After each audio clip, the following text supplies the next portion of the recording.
I'm making this video for someone that is more advanced in their healing process and is going to grasp and capture some of the vocabulary I'm using. It also has some like elements of spiritual abuse in it, and I do reference Christianity. That's what my background is from, but it's just a small part of the story and the elements of the video. And then I wrap it up with just like a quick step and some links that you can access in my blog or in the captions below to help grasp any of the information and look further into it if it resonates with you. This is a really personal example and something that I've been personally trying to navigate in my own coaching as I work with a private coach and mentors outside of my home. So I think that will hopefully bring some like really specific examples and insights. I have been dealing with chronic pain, especially in the area of my hips, for 12 years. And it's ridiculously difficult because it's hard to walk. I would describe it as constriction, and it's a safety mechanism, as a self-protective response to like pull me tight in, and so I won't be vulnerable, mobilizing and moving. If you're looking at more of an animalistic view, like those who are not mobile can hide and probably not get attacked because they're in the cave or they're hiding. If the victim, like if I call myself a victim of this constriction, if you will, because it almost feels like that, it's really difficult to not be able to walk freely. If the victim can't run or sustain, like they're gone. It's a really, really difficult response to have in the physical system, and try to work through the complexity of it as a human. If you need more resource and information, there's amazing coaches online that focus on polyvagal theory. I dabble in it and I really enjoy understanding it because it has explained some of my mental health crisis and physical health crisis. That being said, I specifically feel twisted on the left side of my body, like my pelvis twists in, and then I am in pain, and pretty like enough pain that it wakes me up when I sleep. So it's in my hip area, in my pelvis, feels twisted, feels tight. These are some of the symptoms I'm experiencing. So if you are on a healing journey and you're understanding the complexity of there is emotion behind the illness, or the specific place where there is illness or dis-ease in the body, then you'll follow. And if you don't, there's just a slew of books to get into it, because there is an emotional aspect with how our bodies function and run. And that's also, I offer a lot of links on my blog because I talk about this emotional aspect a lot as well.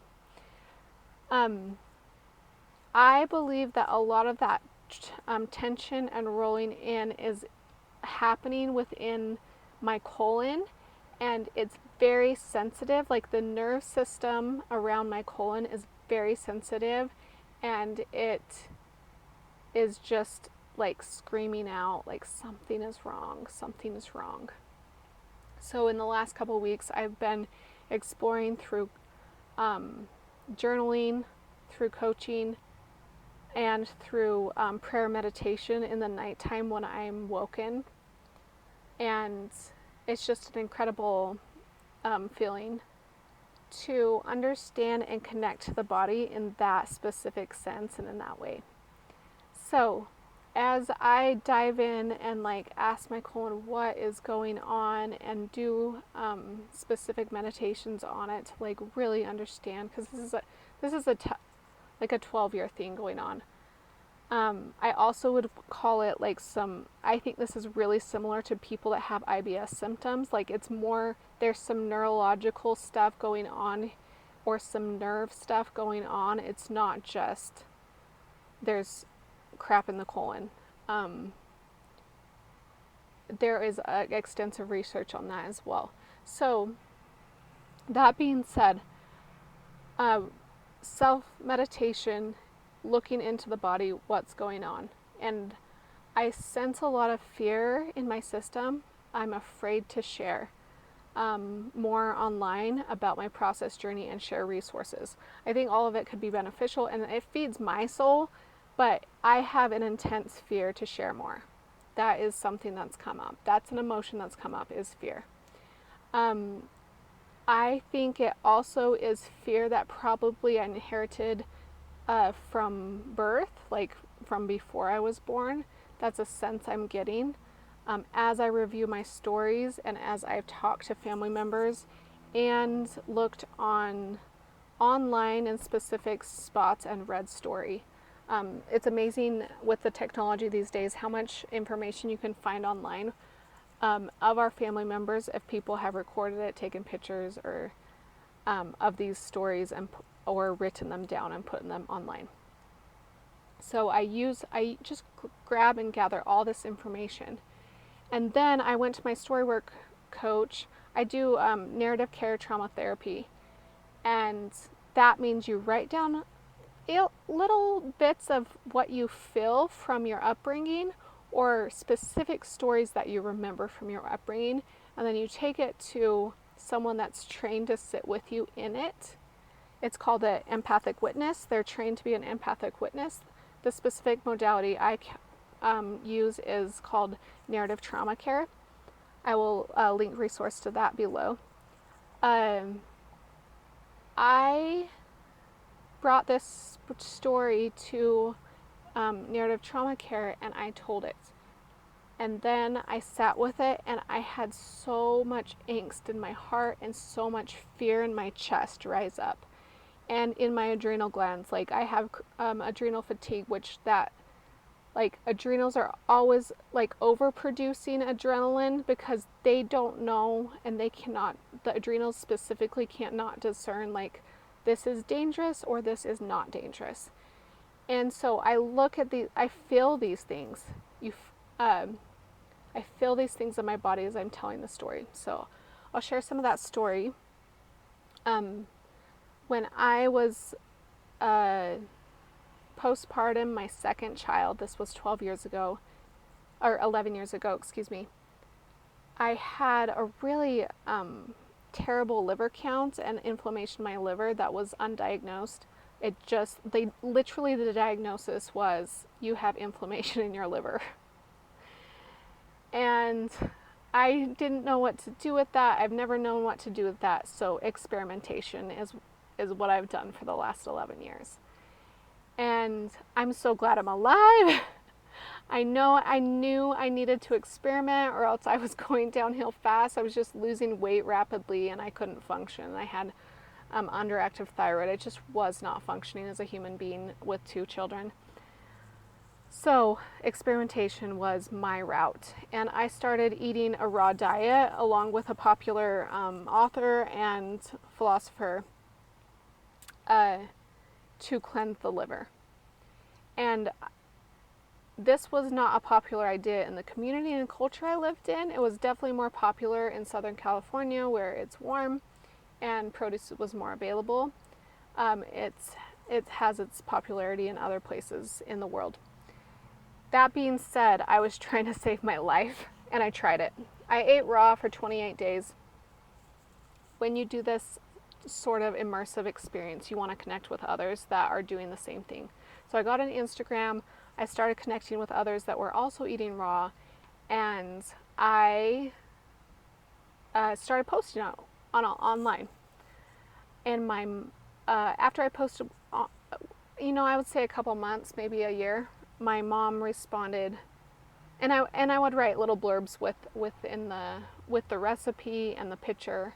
And my mom responded one day, "You need to know that nobody knows what you're talking about."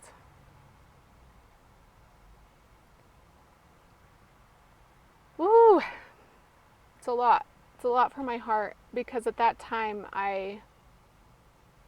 it hurt me and it hurt me deep. Because what she was trying to do, and this is psychoanalyzing this, but also, so for one, this experience has held me back for years because it's reverberation of what I felt in childhood. And the reverberation of what I felt in childhood is, if you expose yourself and you don't belong to the group think, then you probably won't be safe and you'll probably be rejected or an imposter from that group. Holy cow, that is so interesting and so it relies on a self-protective state in the nervous system to process something like that, because us as human beings need to belong biologically to survive, especially as children. But I'm an adult and now I'm processing what actually happened in childhood. So this is where a little bit of the spiritual abuse comes in. In childhood, like, I was in a very conservative religion, and groupthink was important, and if you weren't involved in groupthink, you probably were a rebel or a cast out in some sort of aspect, in your physical sense, in your body, within gossip in the community. Yeah. So all these things lead to, like, in psychology, just building us this like little box inside of us that's wounding, and we store it somewhere in our body, and we don't know what to do with these little boxes. They're dark, and they're aspects of us that's like, you don't really belong, so why don't you twist and turn yourself to make it to belong. So truthfully, when you're a child, so you survive. But then as an adult, the box is still there, and when it gets poked, that's what a trigger is. It's like, holy hell, my box just got poked and I don't know what to do with this. This experience with my mom happened probably 8 or 9 years ago, and I still don't know what to do with it. So I go to the drawing board and I create this little box. And I also go to YouTube, which the box is open to the world. And within this little box that I have, I can choose to stay in and be fearful. And I do want to feel the fear. If you're doing somatic therapy, you want to feel the fear within like little manageable increments so you can start working through it. But this box was too big. Like, it was too big to overcome and work through. And it's taken 8 or 9 years to get to this point for me. But here's the conclusion I'm coming to today. If I stay in this little box, then I cannot share, and I can't even walk. So it's like, do I choose the little box that's like, hey, you should stay in groupthink, and groupthink doesn't think we should eat raw fruits and vegetables full time? That was the example I shared with my mom, but it could be so many different examples. The little box can be. Each life, each individual will have their own different little black boxes that they have to uncover, rediscover, go through, pick through, clean out. So I could stay in the group think of, oh, we go to doctors for medical help, which that didn't work for me. This is another example, like, that didn't work for me. Or I can start looking at what fear was placed inside of me. And is that holding me back from who I want to develop to be? Yeah, it actually is. So which one's worse? Ooh, I'm going to have to sit with that question. Part of this emotional work is literally cleaning the shit out of our bowels. Like, remember, I'm gonna go turn back to the colon. Remember, my colon's been bugging me, and the nights that it really keeps me up, like when I have a bowel movement, it really helps. Like, I have less pain the next day. But the bowels are supposed to cleanse our body. Like, our colon is supposed to cleanse our body. There is this dichotomy that I have to hold the tension between, is like, when I start looking at my family story and what I was shoved into a box to be, that shit is heavy and you want to clean it out, and sometimes that shit hurts our bodies. And I'm talking literal here. Because that colon, like when I'm in that much pain, it like twists and contorts my pelvis.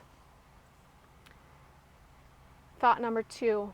This is a verse of scripture I grew up with, but it says, like, this is Jesus speaking, "My bowels will be filled with mercy towards you, according to the flesh." So literally the cleansing process in the body, it can be filled with mercy because it has messages for you. That's a lot to pack in. So what messages does my body have to share by cleansing and even by hurting me? Like, and I think as I'm divulging all this, it's fear. Fear of being wounded, fear of the unknown, fear of hierarchy. Like, I really do fear, like, if I challenge the group think in my upbringing, that hierarchy will be out to get me and I'll be rejected. And that feels really, really scary, incredibly scary, and I'm just naming that.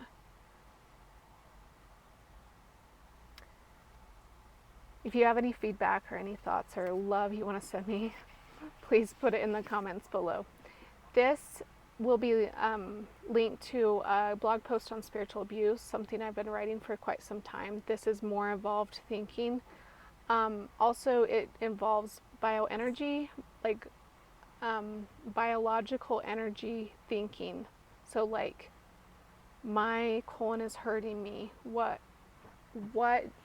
crap do I need to clean out of my system? But also, what merciful gift is going to come as I continue to cleanse. Specifically in this case, it's fear that I'm trying to cleanse.